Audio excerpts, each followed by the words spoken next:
कोई बुड़का में आया है और उसका वोट फर्जी हो रहा है।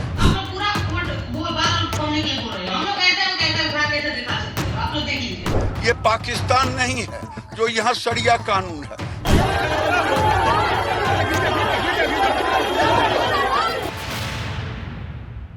नमस्कार, आदाब। मैं हूं आपके साथ निखत अली।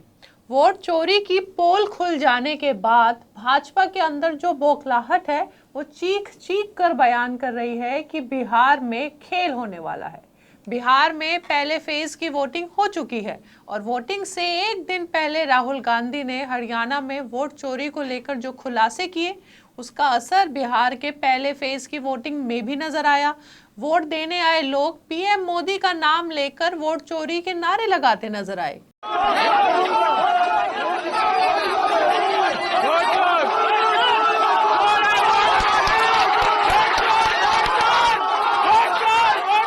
अब जब ये तस्वीरें सामने आ गई तो भाजपा लाजवाब है। इनके पास राहुल गांधी के सवालों का जब कोई जवाब नहीं बना तो राहुल गांधी को पागल ही बुलाने लगे। तो कहीं बोल दिया राहुल गांधी भगवान है क्या जो उनकी बात मानी जाए। फिर जब देखा राहुल गांधी को गाली देने से बात नहीं बन रही है, वोटिंग के बाद लोगों की नाराजगी साफ तौर पर दिख रही है, तो हिंदू मुसलमान वाला हथियार उठा लिया। पहले फेज की वोटिंग में मुस्लिम महिलाओं का बुर्का उठाकर देखने की बात कर डाली, पाकिस्तान को बीच में ले आए। सबसे पहले आप असम के हिमंत बिस्वा शर्मा को सुनिए जो वोट चोरी के सवाल पर बौखला जाते हैं और देश के सबसे बड़े विपक्ष नेता को पागल कह रहे हैं। राहुल गांधी पागल है और उनका बात मत करिए। जो भी मुंह में आते हैं वही बोलते हैं। तो मैं चाहता हूं कि देश राहुल गांधी को ऑफिशियली पागल डिक्लेयर कर दे। राहुल गांधी को पागल बुलाने वाले हिमंत बिस्वा खुद भी एक वक्त में कांग्रेस में हुआ करते थे दोस्तों। खैर, आप सब ने सुना होगा, अक्सर सच कहने वालों को सबसे पहले पागल ही कहा जाता है। इस देश में अगर कोई पागलपन है तो वो सत्ता के अहंकार का है, जो हिमंत बिस्वा शर्मा में साफ तौर पर नजर आ रहा है। असम के बाद दिल्ली की मुख्यमंत्री माननीय रेखा गुप्ता से जब वोट चोरी पर सवाल किया गया तो उनके पास भी कोई तरीके का जवाब नहीं था, सिवाय राहुल गांधी के लिए कहना कि वो भगवान है जो हम उनकी बात सुने। राहुल गांधी इलेक्शन कमीशन है, भगवान है, कौन सी सर्टिफिकेट गिविंग एजेंसी है? उसकी बात कौन माने? जनता क्यों माने? एक नंबर के झूठे और मक्कार लोग। तो राहुल गांधी, उनको ना कोई हक है बोलने का इस बारे में, और वो जनता को जो पथ भ्रमित करना चाहते हैं, इस बार जनता उनके झांसे में आने वाली नहीं है और बिहार में निश्चित रूप में एनडीए की विजय होगी।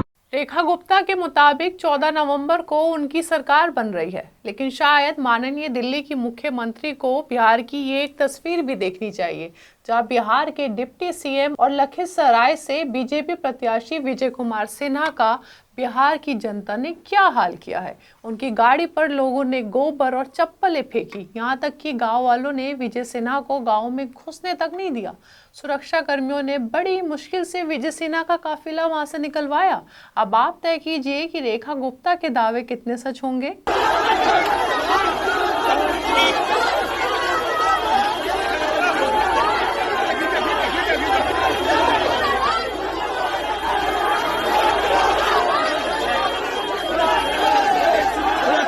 जब भाजपा ने बिहार में देखा पहले फेज की वोटिंग के दौरान राहुल गांधी का वोट चोरी का मुद्दा जोर से उछल रहा है, तो भाजपा के केंद्रीय मंत्री गिरिराज सिंह वोट डालकर आते हैं और वोट डालकर बाहर आने के बाद हिंदू मुसलमान के मुद्दे से उलझाने लगते हैं बिहार के वोटर्स को।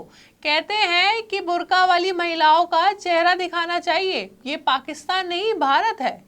हर बूथ पर एक आंगनबाड़ी सेविका को भी रख दिया है। अगर जिन्हें महसूस होगा कि कोई बुड़का में आया है और उसका वोट फर्जी हो रहा है तो उसे देखने का, दिखाने का काम आंगनबाड़ी सेविका करेगी। और ये किसी को धर्म से नहीं लेना चाहिए। ये पाकिस्तान नहीं है जो यहाँ शरिया कानून है। तेजस्वी यादव का राज जीवन में आएगा नहीं जो शरिया कानून लागू होगा। तो दोस्तों, मोदी सरकार के मंत्री गिरिराज सिंह को बुर्के वाली महिलाओं का वोट तो फर्जी लग रहा है, लेकिन ब्राजीलियन मॉडल के फर्जी वोटों के सवाल पर गिरिराज सिंह के पास से कोई जवाब नहीं मिला। बल्कि वो तो बिहार की वोटिंग में पाकिस्तान तक पहुंच गए और भारत में इतने मस्जिद, पाकिस्तान में इतने मंदिर वाला राग अलाप शुरू कर दिया। लेकिन दोस्तों, गिरिराज सिंह के इस बयान के बाद जी मीडिया ने नाचना शुरू कर दिया और मुस्लिम महिलाओं को बुर्का हटाने पर जोर डालने लगे और बेशर्मी से उनसे सवाल भी करने शुरू कर दिया। आप देखिए जरा। फेस मिलान नहीं कराते हैं, आप लोगों का गलती है ना, आप लोग कभी फेस मिला नहीं, आप लोगों का इसीलिए हम लोग का गलती नहीं है। देखिए आधार कार्ड देख के फेस उठा के देख लीजिए, इसमें क्या बड़ी बात है। आप लोगों ने फेस मिलान कराया कि नहीं? हम तो कराए गए, हां कराए, दिखला हां दिखाए, फेस मिलान करा दे। हाँ। उनको नहीं करते, जो आरोप जो लग रहा है वो मतलब सही नहीं है। वो लोग का गलती चेक करें, वो लोग अपना आधार कार्ड चेक करें, फेस मिलाइए। वो लोग हम लोग का गलती थोड़ी है, वो लोग का गलती चेक कर देते ना। यहाँ पे बहुत सारे मुस्लिम धर्मगुरु हैं, उनका कहना है कि महिलाएं चेहरा नहीं दिखा सकती हैं, तो उनको कैसा जवाब देंगे? नहीं ये गलत है, चेहरा दिखाना गलत है। वो ये मतलब आप लोग पूरा वो बात बोलने के लिए बोल रहे हैं। हम लोग कहते हैं कैसे दिखा सकते हो, आप लोग देख लीजिए। अब वो बोलेंगे ये सब हटा के दिखाओ, तो ऐसा थोड़ी कोई दिखाएगा। इतना दिखाना तो इसमें क्या दिक्कत है? दोस्तों, बुर्के वाली महिलाओं से ऐसे सवाल का हक किसी को नहीं है। संविधान इसकी इजाजत देता है और अगर कोई शक भी हो तो चुनाव आयोग से किसी महिला अधिकारी की जिम्मेदारी है ये सब देखना। लेकिन जिस तरह से ये रिपोर्टर मुस्लिम महिलाओं से सवाल कर रहा था, उन्हें परेशान कर रहा था, वो बेशर्मी है। बिहार में दूसरे फेज की वोटिंग से पहले राहुल गांधी ने भी एक रैली की और भाजपा और चुनाव आयोग से सवाल पूछा, लेकिन उन्हें फिर से कोई जवाब नहीं मिला है अभी तक। हमने प्रेस कॉन्फ्रेंस में साफ दिखाया कि हरियाणा का चुनाव वोट चोरी करके जीता गया। बीजेपी चुनाव हार रही थी, चोरी करके बीजेपी ने चुनाव जीता है और हमने ऐसा सबूत दिया कि उसका कोई जवाब बीजेपी नहीं दे पा रही है, कोई जवाब इलेक्शन कमीशन नहीं दे पा रहा है। बहरहाल दोस्तों, इस देश में कोई भी नेता भगवान नहीं है। ये देश संविधान पर चलता है और राहुल गांधी ने सबूतों के साथ भाजपा और चुनाव आयोग पर वोट चोरी का आरोप लगाया है।